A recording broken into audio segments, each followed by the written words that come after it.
This is the fourth section on the chapter on recurrence relations, and here we're going to be proving closed form.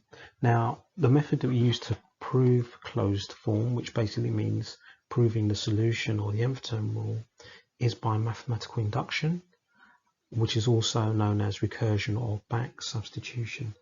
So just like the mathematical induction that you learn in Core 1, there are different steps, aren't there? There's like the basis step, the assumption step, and so on.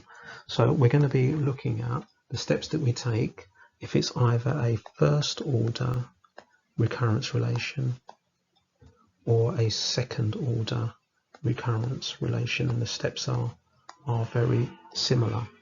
Okay, so let's start with a first order recurrence relation. Right, so the first step here is the basis step, and we need to prove that the closed form is true for n equals 1 or n equals 0, it all depends on the question. Second step is the assumption step. You're going to assume that your closed form is true for n equals k.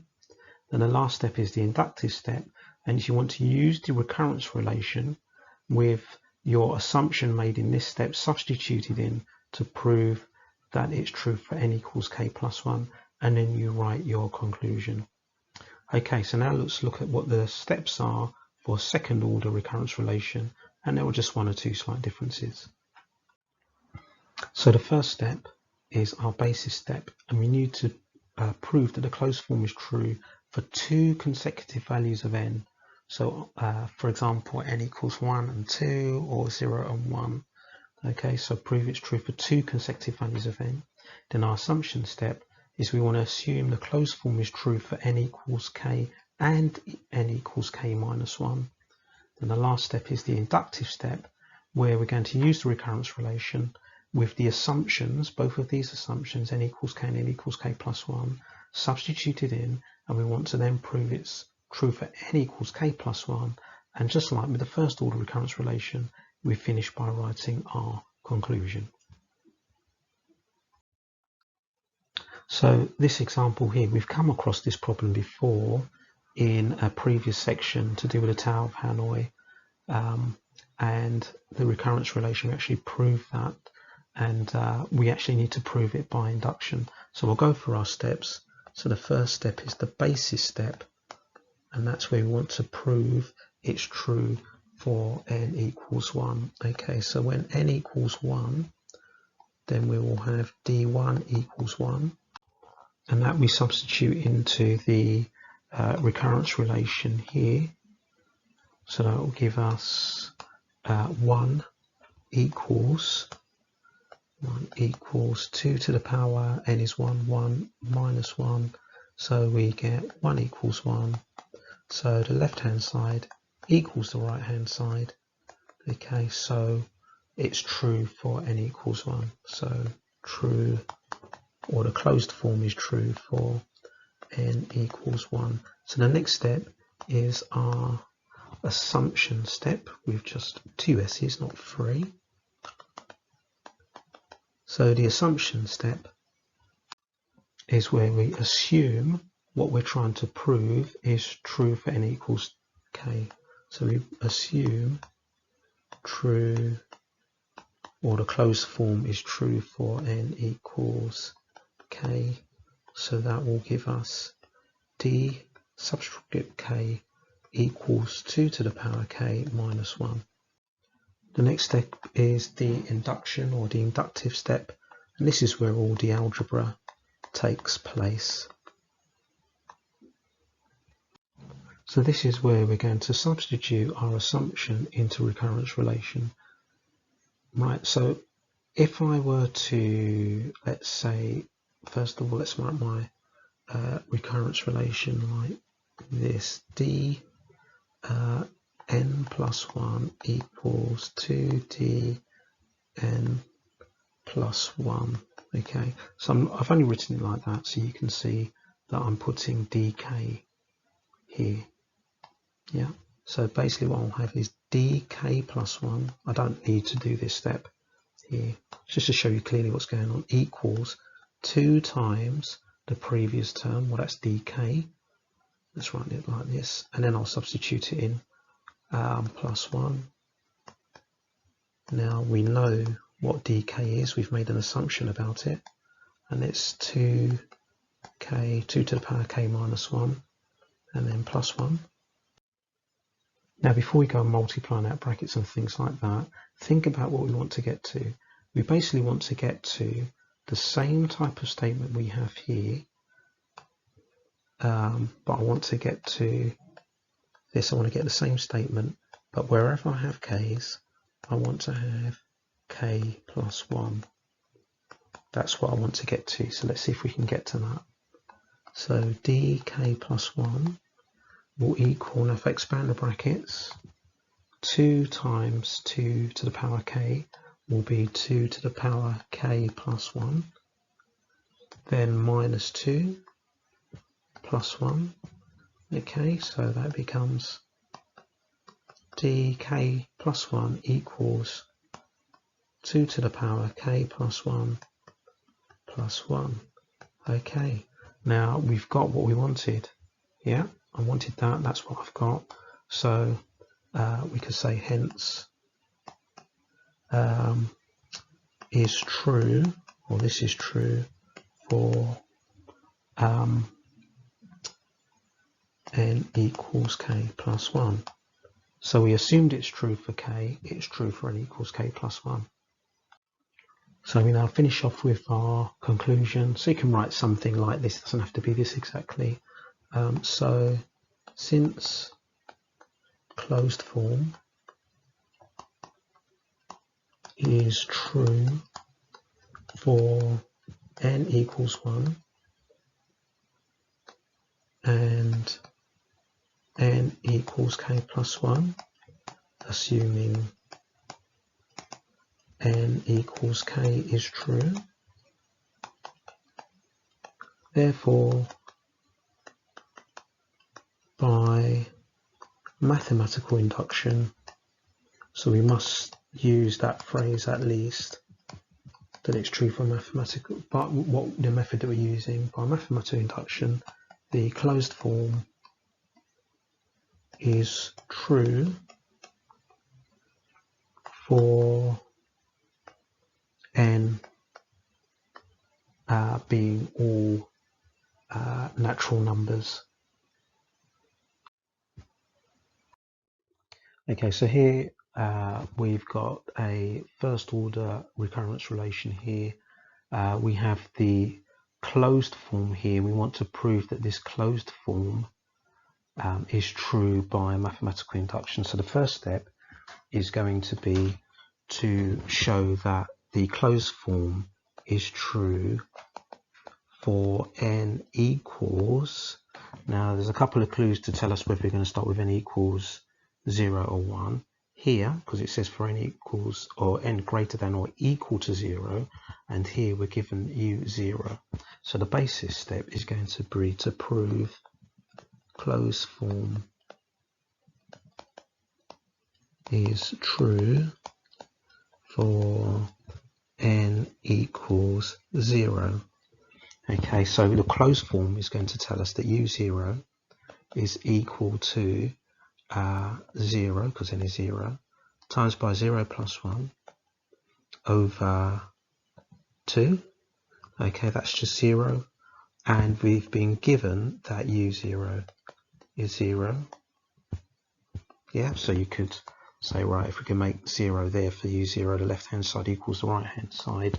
So we can then say hence true, or the closed form is true for n equals 0. So there's our first step, our basis step. Second step is the assumption step, and this is where we assume that the closed form is true for n equals k. So assume closed form is true for n equals k. Now if we do that, what we'll have is uk equals k times by k plus 1 all over 2. Okay, now we're on to our inductive step. So remember, in our inductive step, we want to show that we get UK plus 1 when this is substituted into the recurrence relation. So I'm just going to write down here what it was we want to get. So I want to get this UK plus 1 equals, everywhere I see K, I want K plus 1 times by K plus 1 or K plus 2 all over 2. So this is what I want to get. Yeah, so if I keep an eye on this, then that will help me decide what I need to expand, what I need to factorize. So we substitute our assumption into the recurrence relation here.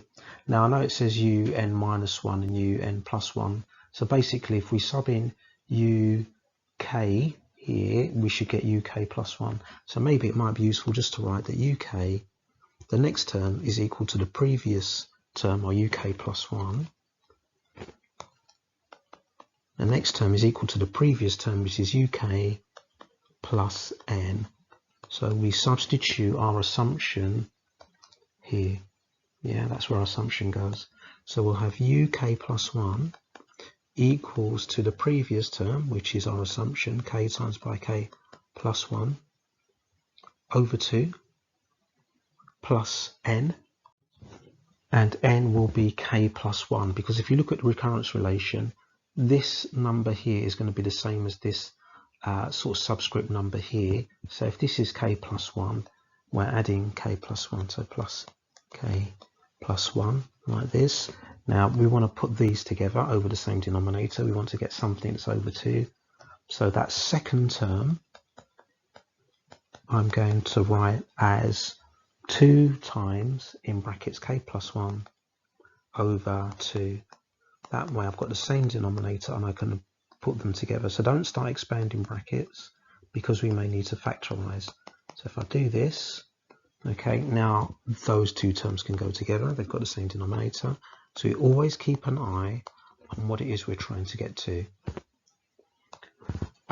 So putting them together, we'll have K times by K plus 1 plus 2 times by K plus 1 all over 2, same denominator. Now I could multiply this all out, but I noticed that K plus 1 is a factor, and I've got K plus 1 out here. I should have put that in brackets really, like that. Yeah. So since I've got K plus 1 here, let's take it out as a factor. So that will be UK plus 1 equals, and then K plus 1 is my factor. So inside the brackets, I need to times it by K, and then I need to times it by 2. So that saves me expanding the brackets because I've basically got the form that I want. So I suppose I could finish it off by actually writing UK plus 1 equals K plus 1 times by K plus 1 all over 2. So now we can write our conclusion, and this is just an example of how we might write our conclusion. It doesn't have to be this exact wording. So we can say something like, since closed form or solution is true for n equals 0 and true for n equals K plus 1, with the assumption n equals K is true, hence by mathematical induction, so we must at the very minimum mention that we're using mathematical induction, the closed form, or we could actually write the statement now, is true for n greater than or equal to 0. So here we've got this sequence an is satisfied by this second order recurrence relation. So we are given two terms to start with, and then we need to prove by induction this closed form is true for all non-negative integers n. So we'll just talk about this first before we have a look at the differences between proving a first and second order recurrence relation are true. So non-negative values of n we could write as n is in the set of, so n, let's try it again, I'm not sure why I'm writing the letter A when I'm meant to be writing n. So n is in the set of, now we could write it like this, non-negative integers, so we'll put a star there. Or it could be written as n is in the set of, having problems writing n's today, n is in the set of natural numbers. However, there is some discussion about whether 0 is a natural number. Some mathematicians say yes it is, some say it isn't. Or we could say, right, n greater than or equal to 0, but we need to sort of add that we're talking about integers here and not just any old number greater than or equal to 0. So we could say positive integers, or we could actually just use the phrase non-negative integers. Right, so let's start with our basis step. So in our basis step, we need to prove the closed form is true for two consecutive values of a in this case, or n, sorry, so a0 and a1. Right, so let's start with a0. So we've got a0 is 4. Now if we put 0, n equals 0 into the closed form, we should also get 4, so let's see what happens. So according to the closed form, a0 is equal to 3 times by 4 to the power 0 plus negative 2 to the power 0. So obviously anything to the power 0 is 1, so this is the same as saying 3 times 1 plus 1, which is 4, so we get 4. Okay, so we can see it's true for a equals 0, so I could say left hand side equals right hand side. Okay, and then we'll go for a1. Now a1 we're given is 10, so when we put 1 into our closed form we should also get 10. So let's have a look. So from our closed form, a1 will equal 3 times 4 to the power 1 plus negative 2 to the power 1. So that is going to be a1 equals 3 times 4, which is 12, minus 2, which is 10. So again, the left hand side equals the right hand side because a1 is 10. So we can say, so closed form is true for n equals 0 and n equals 1.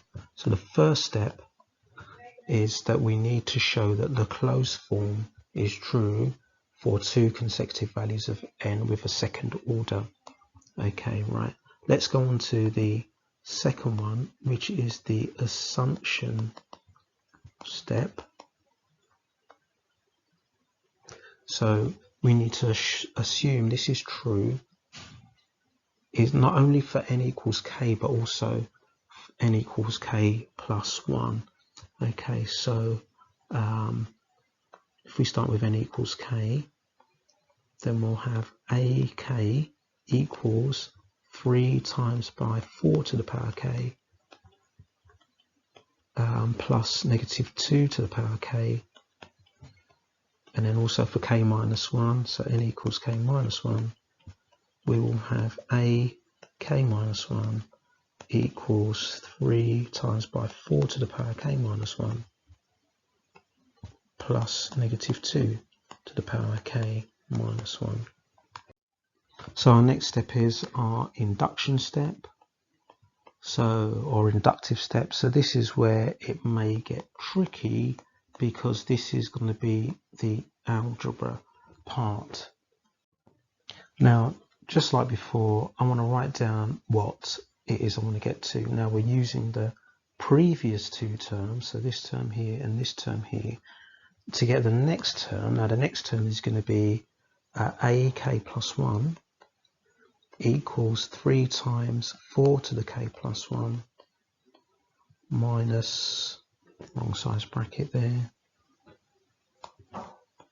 minus plus 2, or plus negative 2 to the power k plus 1. So I'm just putting this here so I can keep an eye on what it is I actually want to get to.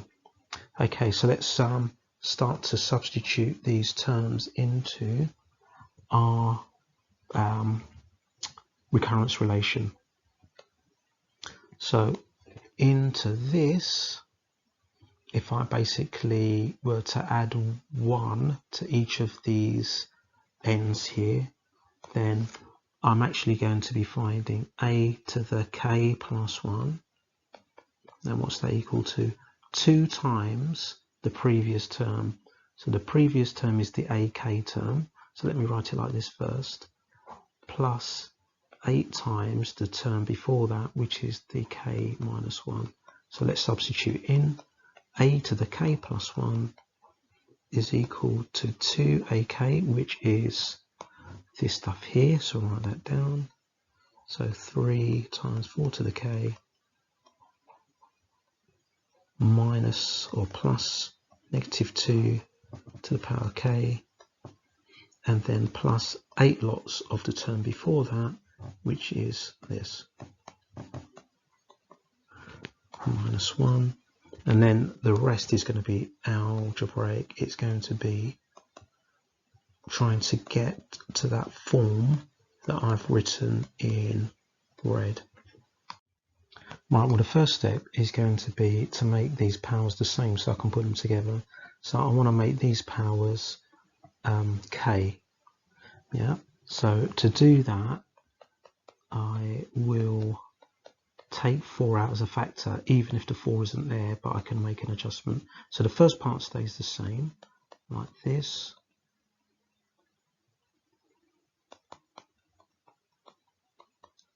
So that doesn't change.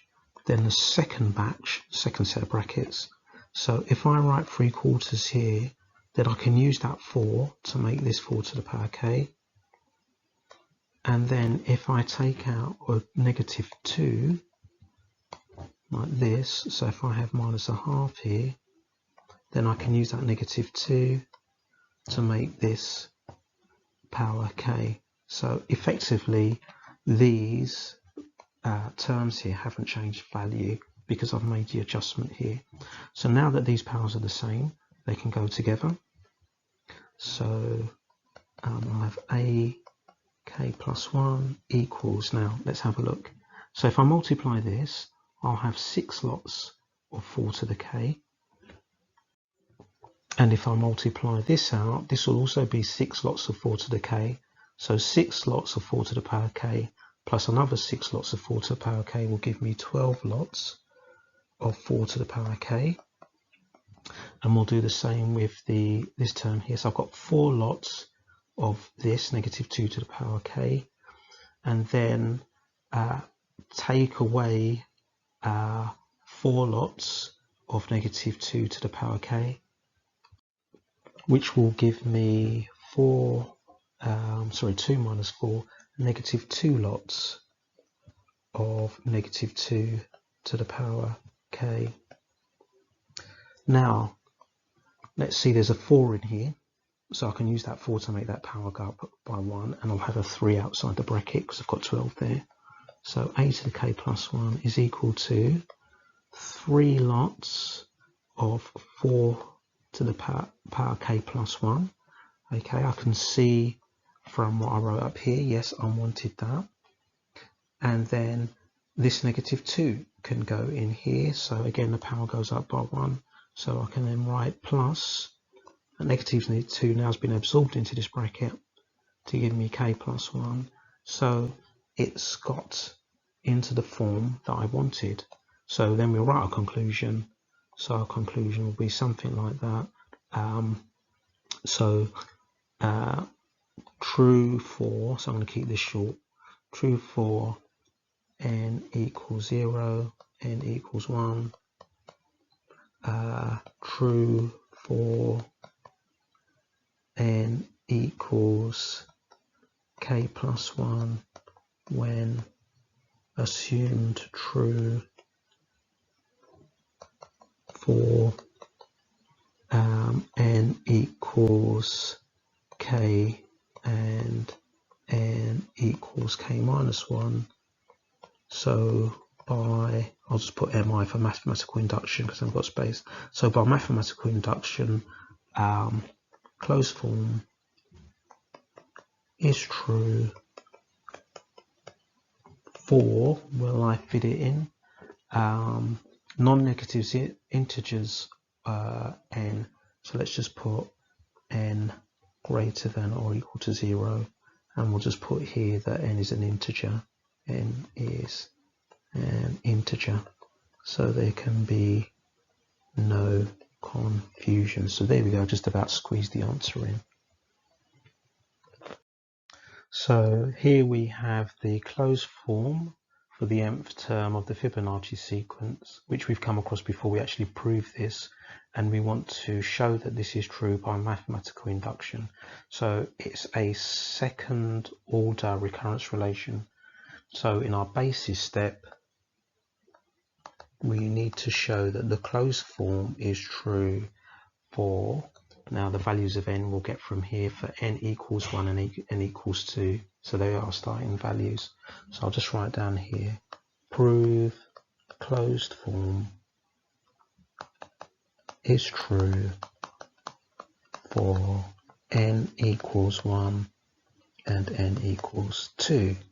Right, so our closed form, let's put in, let's start with n equals 1. So u1 is 1, so I'll write it this way, and that should equal 1 plus root 5 to the power 1 minus 1 minus root 5 to the power 1 all over 2 to the power 1 root 5. Okay, so let's work this out and see what we get. Right, so we'll have 1 minus 1 here, which is 0, then we'll have root 5 minus root 5, which is 2 root 5 at the top. That will be over 2 root 5, which equals 1. Okay, so the left-hand side equals the right-hand side. So now let's do the same for n equals 2. So when n equals 2, u2 is 1. So this will be 1 plus root 5 squared minus 1 minus root 5 all squared all over 2 squared root 5. Now I'm not going to work this out manually, I'll just do this on a calculator, because as long as I've shown that I understand the process, you wouldn't be expected then to do all the working here. It's fine to then work it on your calculator and show that this would be 1. Now if we didn't do it on a calculator, we could work it out manually. If I expand the brackets, I'll get a 1 from this bracket and a 1 from this bracket, and I'll be minus them, so the 1 will be gone. When I expand the first bracket, I will get 2 root 5. When I expand this bracket, I'll get negative 2 root 5. So I'll get 2 root 5 minus negative 2 root 5. I will get 4 root 5 from the top. And then the last term, I will get 5 as the last term when I expand the brackets here. Then here, this will also give me 5, and then 5 minus 5 is 0. So all will be left with at the top is 4 root 5 over 2 square root 5, which is 4 root 5. That equals 1. So again, the left-hand side equals the right-hand side. It's probably easier to work out manually than to actually do it on a calculator. So we can say that hence true, or the closed form is true for n equals 1 and n equals 2. Right, our next step is the assumption step. And in this step, we need to assume that the recurrence relation is true for n equals k. Oh, sorry, not the recurrence relation. The closed form is true for n equals k and n equals k minus 1. So let's start with n equals k. So I'll have uk equals 1 plus root 5 to the power k minus 1 minus root 5 to the power k all over 2 to the power k root 5. And then if we also assume it's true for n equals k minus 1, we'll have uk minus 1 equals, and basically it's going to be all the same stuff again, but the power is going to be k minus 1. Any values of k will be k minus 1. So we'll just finish this off here, and then we'll be ready to move on to our inductive step. Now before we do that, let's write down what we want to get to. What I want to get to is going to look like this.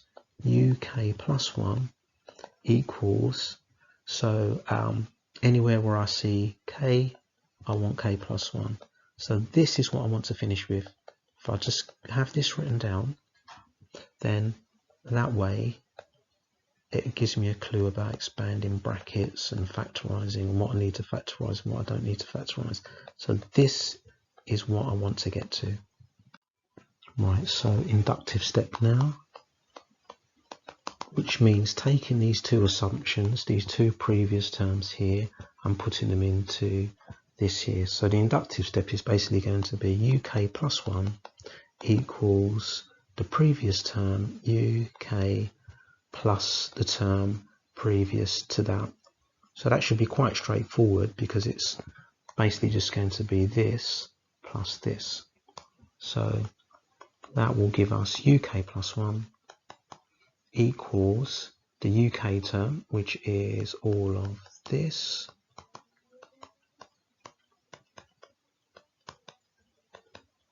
all over 2 to the power k root 5 plus the previous term, which is going to be this. So you can see that this is just going to be algebraic. So this is the hardest part of the question, is trying to get into the form that we want at the end. Okay, well the first thing we need to do is to get these denominators the same so these can be put together. Now the way we can achieve this is by actually, if we multiply the top and the bottom of this fraction by 2, leaving its value unchanged, so we put 2 here and 2 here, we multiply the top by 2, then if we multiply the bottom by 2 here as well, then this will become 2 to the power k. So effectively what we've got now are two fractions with the same denominator, which we can then put together. Now the next step, we can't make these the same powers as these. So the next step is actually going to be factorising the top and taking this out as a factor and taking this out as a factor as well. So I'll just write down what that will look like. So here you can see down here it's been factorised. I've taken out these as factors, which means then when I write these terms here, for example, the 2 times by 1 plus root 5 to the power k minus 1, then I've written it as 2 over 1 plus root 5, because then that will give you the k minus 1 power, and the same here. Now if we work out what's in the square brackets on our calculator, so if I work out this, that actually becomes 1 plus root 5 over 2, that's what the whole bracket becomes, so the whole of this. And if I do the same with this on my calculator and work it out, this becomes 1 minus root 5 over 2. So all of this here, so we'll do that bit on our calculator.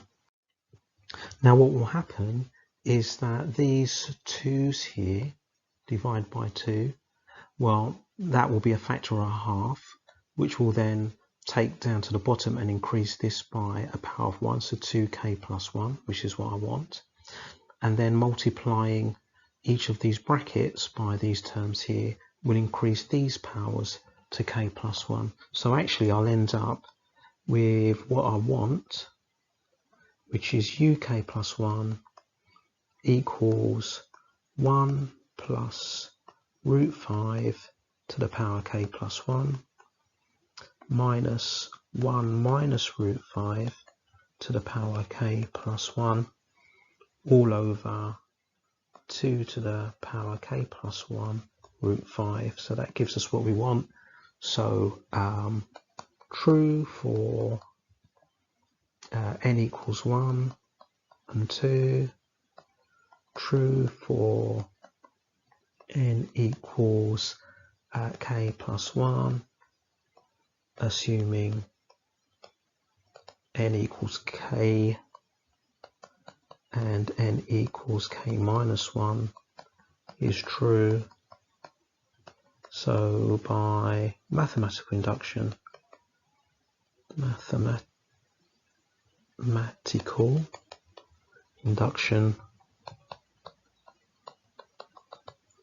closed form is true for n for all natural numbers of n. So you should now be able to complete exercise 4D on pages 144 to 145. Here I've just got a quick recap. You'll also see this on the first slide about how we prove the closed form of a recurrence relation is true by using mathematical induction.